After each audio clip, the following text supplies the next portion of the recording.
ધંધુકારી જે છે હવે કોઈ કહેવા વાળું રહ્યું નહીં. એટલે પોતાના એવા કર્મો જે છે એવા ન કરવાના એવા કર્મો કરે છે, એવા કર્મો કરે છે કે પોતાના ઘરની અંદર 5 ગણિકાઓ લાવે છે. ગણિકાઓ એ સંસ્કૃત શબ્દ છે, ગુજરાતીમાં કહીએ આપણે તો વેશ્યાઓ. એવી 1, 2, 3 એવી રીતે 5 વેશ્યાઓનો એને સંગ થાય છે ને એમને પોતાના ઘરમાં લાવે છે. અને એને ઘણા જે કામી માણસ હોય ને, કામી માણસને જે કામયુક્ત યુવતીઓ હોય એ જે કોઈ પણ કે એના હૃદયની અંદર આમ સીધું ઉતરી જતું હોય. જેમ આપણને આ અત્યારે આ ભાગવતના આપણે રસિક છીએ તો ભાગવતનું જ્ઞાન સીધું આપણને ઉતરે છે. એવી રીતે કામી માણસો હોય એમને આમાં કેવું છે, બધી પ્રકૃતિ જે પરમાત્માએ બનાવી છે એમાં જે જેના તત્વ પ્રમાણે, સાત્વિક તત્વ હોય, રાજસી હોય, તામસી હોય, અને અલગ અલગ પ્રકારના કામ વાસનાઓ પરમાત્માએ શરીરમાં મૂકેલી હોય છે. એટલે જે કામ વાસનામાં જે વળી જાય એ કામ વાસનાઓમાં વળી જતો હોય છે. અને કામ વાસનાઓ એવી છે કે જો એના ઉપર ઇન્દ્રિયો ઉપર મન આવેલું છે ને મન દ્વારા એના ઉપર જો કાબુ રાખવામાં ના આવે તો માણસને કઈ અધોગતિમાં ને કયા નર્કમાં લઈ જાય એની કોઈ કલ્પના રહેતી નથી. એટલે આ ધંધુકારીનું એવું જ થયું છે. ઘણા બધા એને પાપો કર્યા. 5 ગણિકાઓ ઘરમાં લાવ્યો છે, નિત્ય એમના માટે ધન કમાવા માટે ક્યાંક ને ક્યાંક ચોરીઓ કરે. એને એક દિવસ તો એટલી મોટી ચોરી કરીને આવ્યો કે અઢળક ધન સંપત્તિ લઈને ઘરે આવ્યો.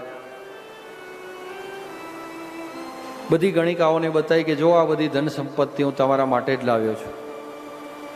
બીજા દિવસે જ્યારે બહાર જાય છે ને ત્યારે 5 ગણિકાઓ વિચાર કરે છે કે આ બહુ મોટી ચોરીમાં હવે ચડી ગયો છે અને એક દિવસ આ પકડાવાનો, અને પકડાશે એટલે રાજા અને મૃત્યુદંડ આપવાના અને બધી ધન સંપત્તિ જેટલી છે રાજકોષમાં જમા કરી લેશે.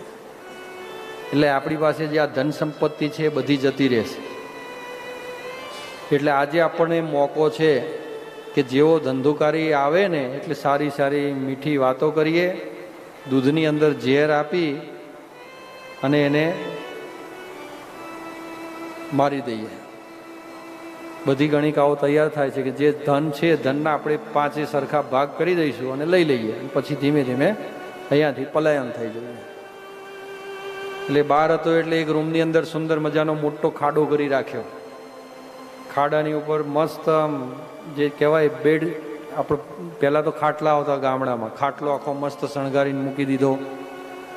બધી વ્યવસ્થિત વાત કરવા માંડી અને પછી જ્યારે આવ્યો ત્યારે બધી વ્યવસ્થિત વાત કરી અને ઝેરવાળું દૂધ આપેલું દૂધ પીવડાવી દીધું એને.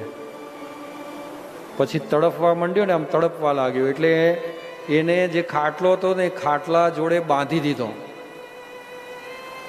અને ખાટલા જોડે બાંધીને ગળો ફાંસો આપવાની કોશિશ કરી, પણ પેલો તડપતો એટલો બધો ને કે એનું મૃત્યુ થયું નહીં.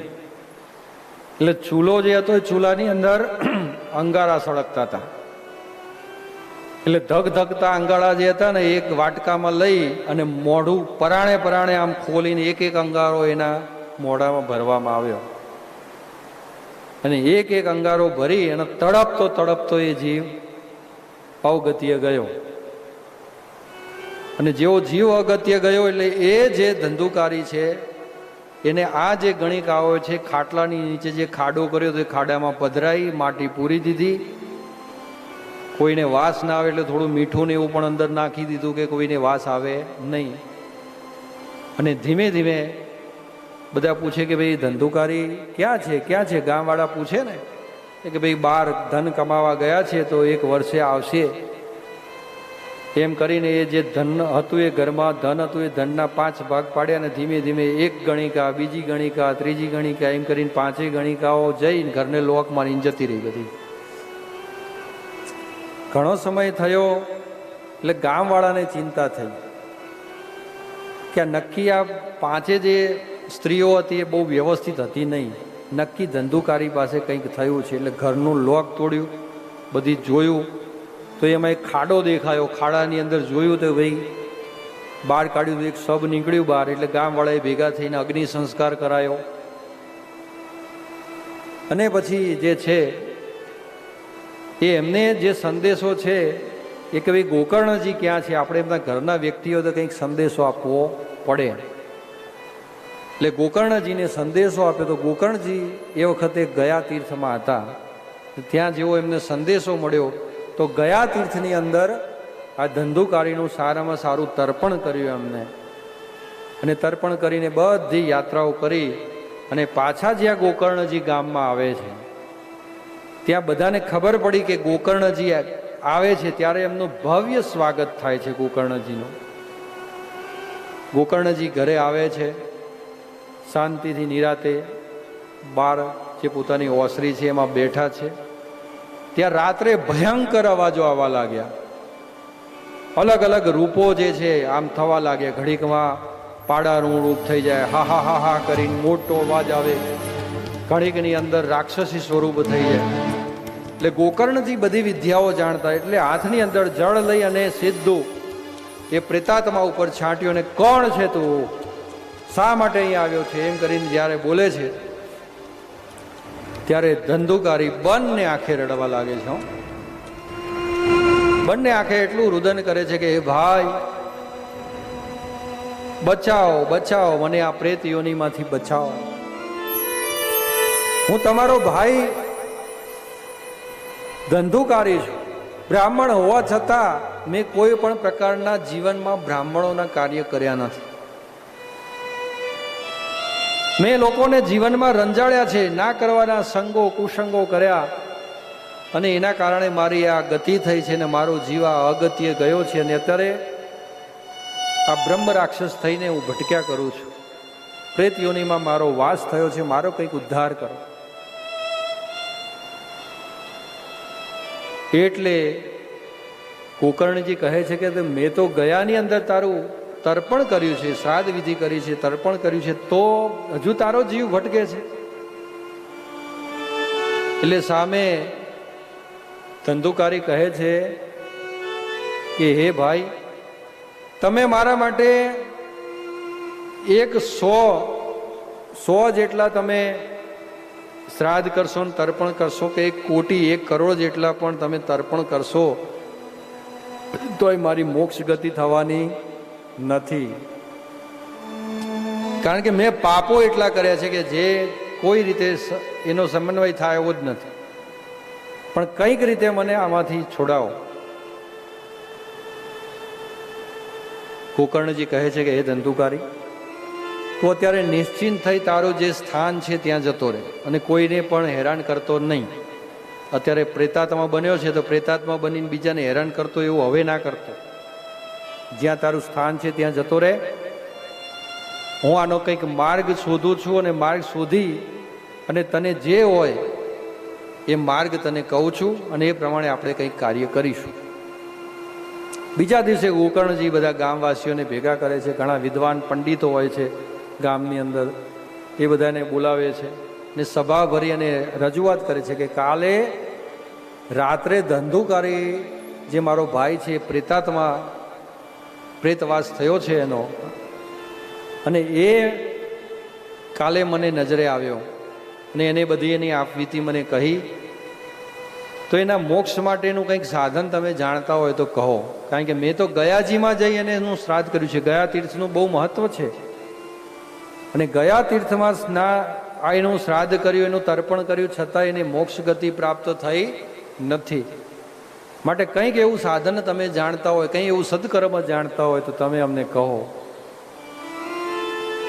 ત્યારે બધા વિદ્વતા ધરાવતા બ્રાહ્મણો છે કહે છે કે આમાંથી ગયાજી છે એમાં જો પણ એનો મોક્ષ ના થયો, એનું તર્પણ કર્યું ને મોક્ષ ના થયું, તો એનાથી વિશેષ તો અમે કંઈ જાણતા નથી. પણ સૂર્યનારાયણ જે છે એમને આ ખબર હોય. એટલે તમે સૂર્યનારાયણની ઉપાસના કરો. અને સૂર્યનારાયણ આદિદેવ છે, એટલે જે કોઈ પણ આગળ પુણ્યનું કંઈ સાધન હોય તો સૂર્યનારાયણની ખબર હશે. માટે સૂર્યનારાયણને તમે પૂછો. એટલે પોતે ખૂબ જ વિદ્વાન હોય છે. એટલે સૂર્યની જે ગતિ હોય છે એ સૂર્યનારાયણની ગતિ રોકવાના જે મંત્રો હોય છે ને એ ગોકર્ણજી જાણતા હોય છે. એટલે ગોકર્ણજી એ મંત્રો બોલી અને સૂર્યનારાયણની ગતિમાં અવરોધ લાવે છે. એટલે તરત સૂર્યનારાયણ જુએ છે કે આ કોણ ગતિમાં અવરોધ લાવી રહ્યું છે, ત્યારે ખબર પડે છે કે આ તો ગોકર્ણજી છે. એટલે જેવા સૂર્યનારાયણ એમની સામે પહેલાં તો આમ ગુસ્સે થઈને પ્રગટ થાય છે, હો કે ભાઈ તમે અવરોધ કર્યો, તમારે આવું ના કરવું જોઈએ. સૃષ્ટિનું ચક્ર પરમાત્માએ બનાવ્યું છે અને તમે ચક્રની ગતિ રોકો છો, તો એનું કારણ શું છે? એટલે બે હાથ જોડી સૂર્ય કવચ અને સૂર્ય સ્તુતિ દ્વારા, સૂર્ય સ્તવન દ્વારા ગોકર્ણજી એમની પ્રાર્થના કરે છે અને સૂર્ય કવચ સ્તુતિથી સૂર્યનારાયણ પણ બહુ પ્રસન્ન થાય છે. પ્રસન્ન થઈ અને ગોકર્ણજીને કહે છે કે બોલો, શા માટે મને યાદ કર્યા? ત્યારે કહે, બધો વૃત્તાંત જે છે સૂર્યનારાયણને કહી સંભળાવે છે કે ભાઈ મારો એક જ સિદ્ધાંત માટે અને એક જ કાર્ય માટે મેં તમને યાદ કર્યા છે કે કંઈક તમે આગળના સમયની અંદર કંઈક એવું કંઈક સદકાર્ય થયેલું હોય કે જેના દ્વારા હું મારા ભાઈનો આ ઉદ્ધાર કરી શકું, એવું કંઈક સદકાર્ય હોય તો તમે મને જણાવો.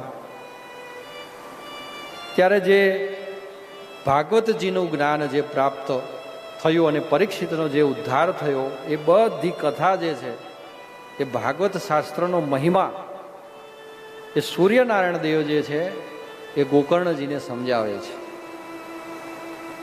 અને તમે કહ્યું કે ભાગવત શાસ્ત્રના તમે 7 દિવસનું પારાયણ કરી અને એ પારાયણ દ્વારા તમે તમારા ભાઈને મોક્ષ ગતિ કરી શકો છો અને 99% નહીં 100% મોક્ષ ગતિ થાય અને થાય જ, આટલો વિશ્વાસ આપે છે.